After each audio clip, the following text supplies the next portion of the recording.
그런가 하면 다른 곳에서 또 아찔한 상황이 빚어졌다면서요, 이담 아나운서. 네, 이 사건 역시 새벽에 있었던 일입니다. 어머나. 지난 20일 새벽에요. 대전 동구의 한 경찰서에 신고 전화가 빗발쳤다고 어허. 해요. 지금 도로에서 어떤 사람이 둔기를 들고 차들을 위협한다는 겁니다. 네. 대체 이 사람은 또 왜 이러는 건지 어허. 모르겠습니다. 그래서 신고 전화를 접수한 경찰이 빠르게 4분 만에 현장으로 출동을 했다고 합니다. 네. 어떤 상황이었는지 영상으로 함께 보시겠습니다. 네네. 망치 내려놔요. 망치 내려놓으시라고. 망치 다 줘요. 아, 내가 들으니 나 보호하려고 하는 거야. 내가 얘기 들어줄 테니까 망치 다 줘요. 나 들기 되게. 망치 다 줘 빨리. 이 보호하려고 하는 거야. 내가 보호해드릴 테니까 달라고. 망치 얼른 주세요. 다행히 건드리지 마요. 아니 이건 또 무슨 상황이에요? 지금 저 진짜 흉측한 둔기를 들고 경찰 앞에서 저 대치하고 있는 남성 저 뭐하는 인간이 왜 그런 거예요 지금 하재근 평론가님?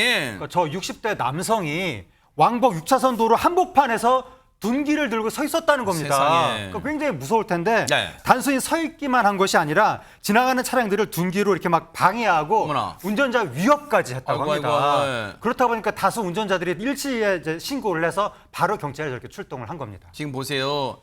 차량의 위협도 가하고 지금 보세요. 차량이 지금 저런 상황이냐 비상등 켜고 지금 위험한 상황인 거 보세요.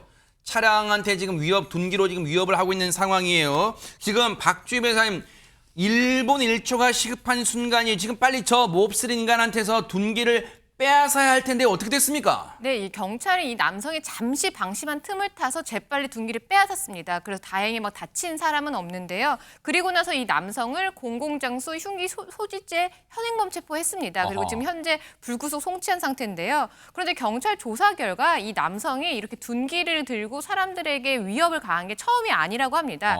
예전에도 이런 둔기를 들고 이웃에게 이렇게 뭐 위험한 물건을 들이밀면서 위협한 전력이 있는 것으로 알려져서요. 불구속 송치를 해서 과연 추가적인 범죄 예방이 가능할까 싶습니다. 네. 아니 이거는요. 사실 저 몹쓸 인간의 저런 행동을 그나마 빨리 별 큰 피해 없이 막을 수 있었던 것은 하재근 평론가님. 일단 많은 시민분들이 저런 상황을 우리 이제 시민의식이 많이 좋아졌다는 게 저런 상황을 보면 빨리 112에 신고해야겠다. 어떤 시민정신이 좀 투철한 것 같아요. 왜냐하면 저런 인간이 활보하도록 놔두지 않아요. 지금 시민들이. 그렇죠. 그러니까 뭐 예를 들어 지나가면서 나는 좀 불편을 겪었지만 그래 난 이상 지나갔으니까 됐다 이러고 지나가고 말았으면 네.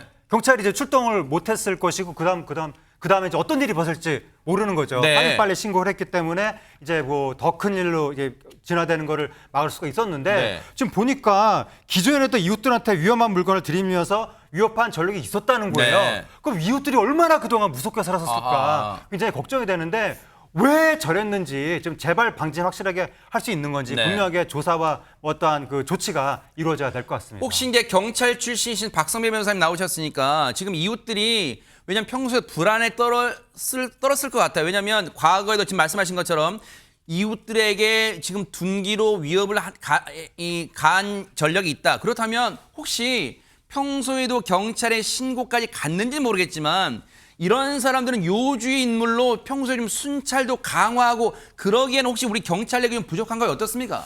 보통 반복해서 신고를 당하는 피의자 내지는 피신고자의 경우에는 순찰을 강화하는 경우보다는 어떤 사건이 발생했을 때 이 사람이 이전에도 유사한 사건으로 신고를 당한 적이 있지 기존 사건을 병합하거나 기존 사건을 양형 가중 사유로 삼는 데 그치고 있습니다. 순찰을 강화하기 위해서는 직접적인 범죄 피해가 발생하고 이로 인해서 피해자가 불안에 떨 때만 강화하는 조치를 취하기 마련인데 사실 공식적인 자료를 집계하지 않는다고 하더라도 일선 경찰 관서 특히 파출소의 경우에는 상습적으로 말썽을 일으키는 인물들에 대한 나름대로의 데이터가 존재합니다. 그 데이터는 통상 공식적인 자료 집계가 아닌 경찰관들의 인식 속에 담겨 있는데 네.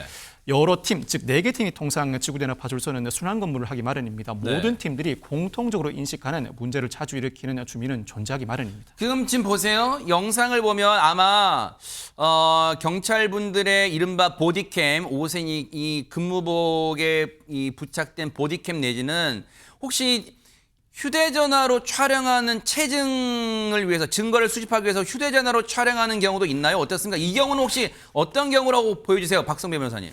보디캠으로 일단은 보이는데 지금 각도상으로는 휴대전화로 보이기도 합니다. 아하. 통상 문제를 일으키고 있는 인물을 검거할 때에는 2명 내지는 3명의 경찰관이 검거를 하고 네. 1명 정도는 체증을 아. 위해서 촬영을 하는 경우가 많습니다. 네. 즉 적법 절차 원칙을 원칙적으로 제대로 지켰는지를 확인하기 위한 차원에서도 촬영을 실시하는데 네. 촬영을 하는 과정에서 또 다른 공무집행 방해 혐의가 포착된다면 추가로 입건하는 경우도 왕왕 있습니다. 지금 저 사람이 공공장소 흉기 소지죄로 이제 체포가 됐잖아요.